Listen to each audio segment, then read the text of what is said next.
Most important প্রশ্ন। এই প্রশ্নটা যদি আপনি পাস করতে পারেন আপনার সব কিছুতেই আপনি পাস, আর যদি আটকিয়ে যান আপনি সব জায়গাতেই আটকিয়ে যাবেন।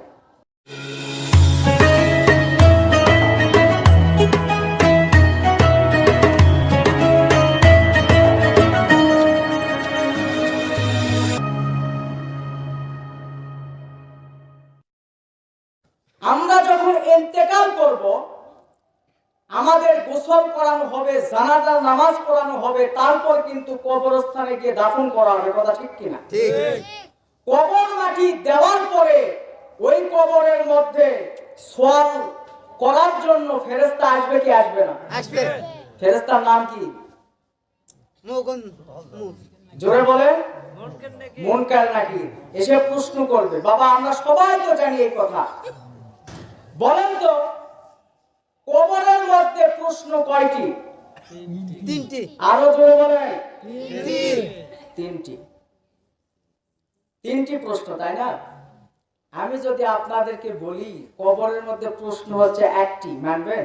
না। হ্যাঁ না। মানবেন না? মানবেন না তো? না না। সম্মানিত উপস্থিতি, একটু ওয়াজ বোঝার চেষ্টা করবেন। বুখারী শরীফ আপনারা নাম শুনেছেন তো? বুখারী শরীফকে মান দেন তো? বুখারী শরীফের হাদিস মানেন তো?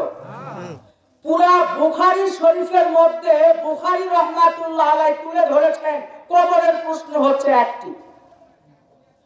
এবার মানবেন? সারা জীবন শুনে আসলেন প্রশ্ন তিনটি, কিন্তু বুখারীর মধ্যে বলা হচ্ছে কবরের প্রশ্ন একটি। ভালো করে বোঝেন, আমার ওয়াজ বুঝতে হবে, না বুঝলে কিন্তু চলবে না, বুঝতে হবে বাবা, একটু মনোযোগ দিবেন। বুখারী রাহমাতুল্লাহ আলাইহি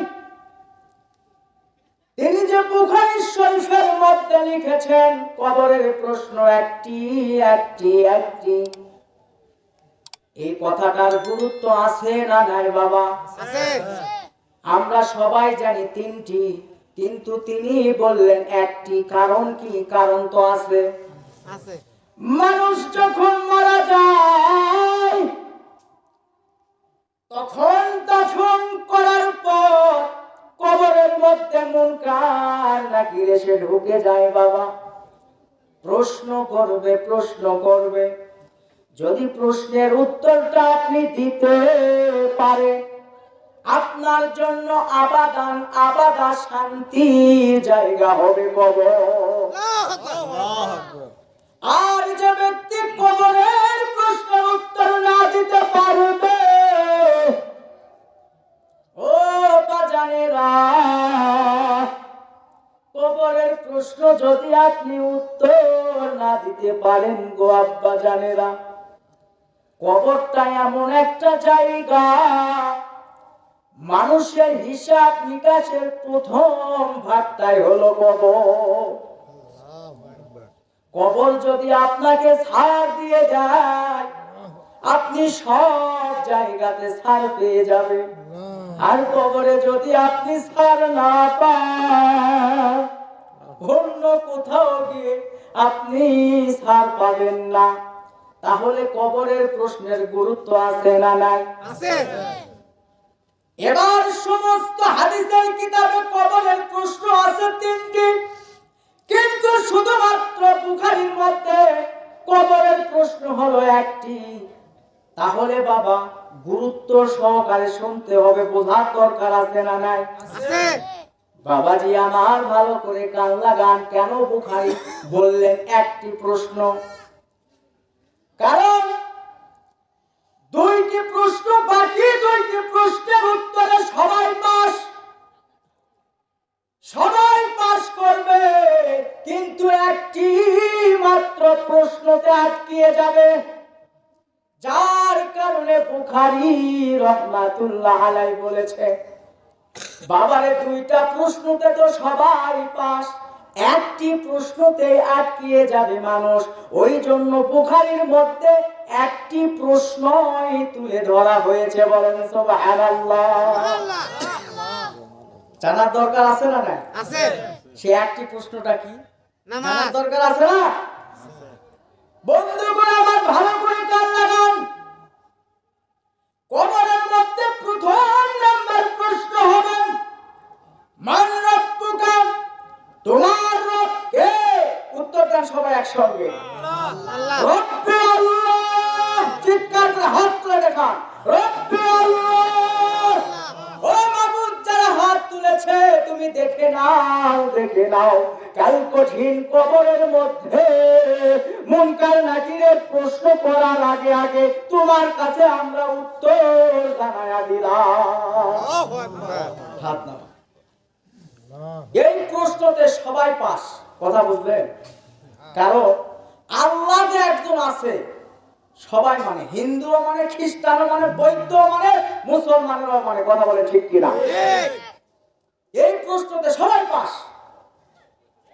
এরপর যখন প্রশ্ন করা হবে তোমার দিন কি, কথা ভালো করে বুঝবে, তুমি কোন ধর্মের অনুসারী, তোমার দিন কি? ইসলাম। আপনি যখন মুসলমান হবেন তখন অবশ্যই কিন্তু বলবেন ইসলাম, তাই না? মুসলমানের ঘরে জন্মগ্রহণ করেছেন, সারা বছরে এক ওয়াক্ত নামাজ, এক রাকাত নামাজ না পড়লেও দুই ঈদের দুই 4 রাকাত নামাজ পড়েন তো? পড়েন না? তো আপনি মুসলমানের ঘরে জন্মগ্রহণ করেছেন, অবশ্যই আপনি বলবেন আমার ধর্ম ইসলাম।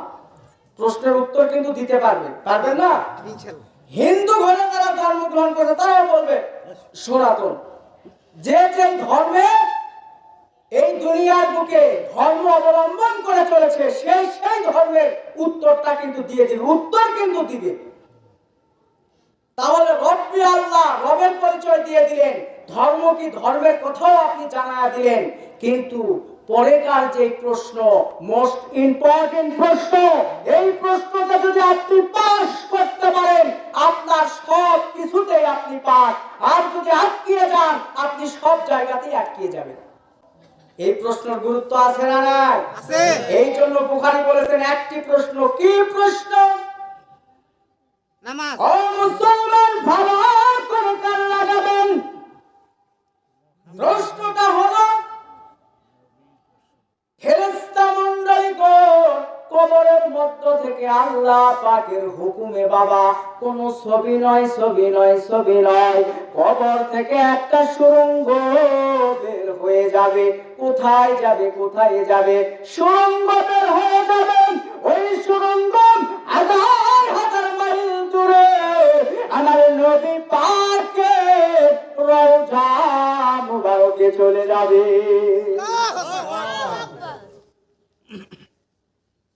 আহারে কবরবাসী, এই দুইটি চোখ তারা আমার আপনার নবী নূর নবী আখিরি নবীকে দেখতে পাবে, বলেন মারহাবা। এবার ফেরেশতারা প্রশ্ন করবে, গো ও বান্দা, হাজার রজুল, এই ব্যক্তিকে কি তুমি চেনো? এই ব্যক্তি সম্পর্কে তোমার কি ধারণা? এই ব্যক্তিকে কি তুমি মেনেছো?